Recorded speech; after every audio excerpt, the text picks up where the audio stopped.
How to be an executive coach. So this is actually a question that's kind of close to my heart. I had a dear friend I grew up with. I don't want to say too much because they might actually see this, but they had a failed business, and one day I was talking to them, asking how things were, and they told me they were applying for a government grant to open a non-profit center for executive coaching. And I felt that was odd, that someone who had failed in business and had no track record of success in business was looking to get government funding to open a non-profit center to teach people how to be executives of capitalistic enterprises. That just seems strange to me. So, I mean, how do you become an executive coach? I mean, you put out your shingle. I mean, at the end of the day, you convince someone to pay you to be their executive coach. But there's an income earning ladder.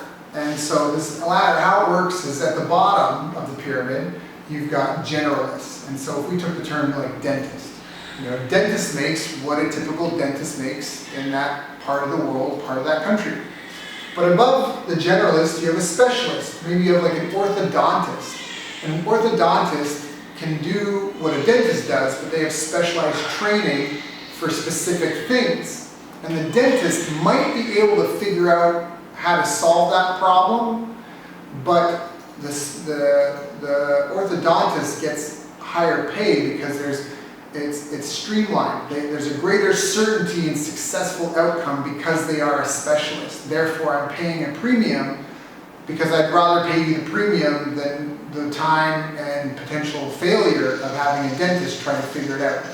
So you got generalists, specialists, then above a specialist you have a trainer of specialists.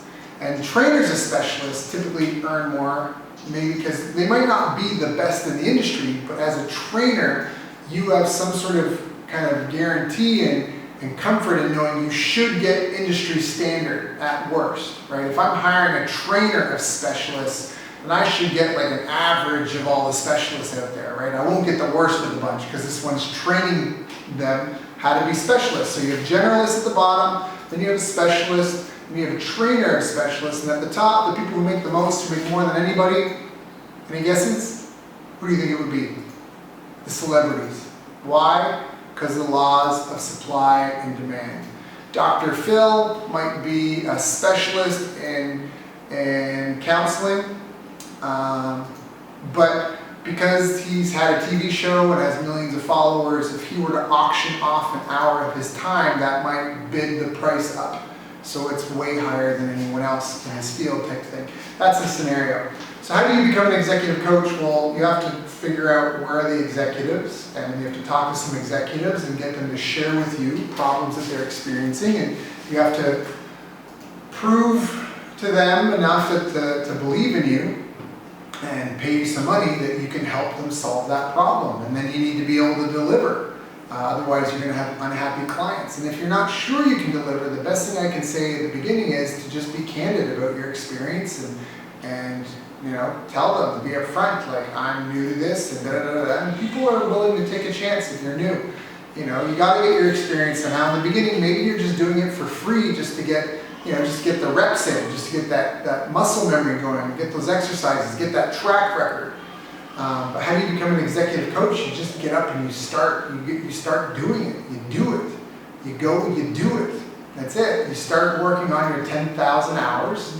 And ideally, as time goes on, you figure out a specialization you want to go down.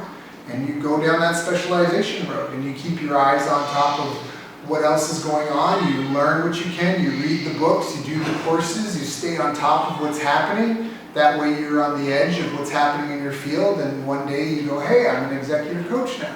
And that's how you do it. So if you have any other questions, you can go check out bestbusinesscoach.ca.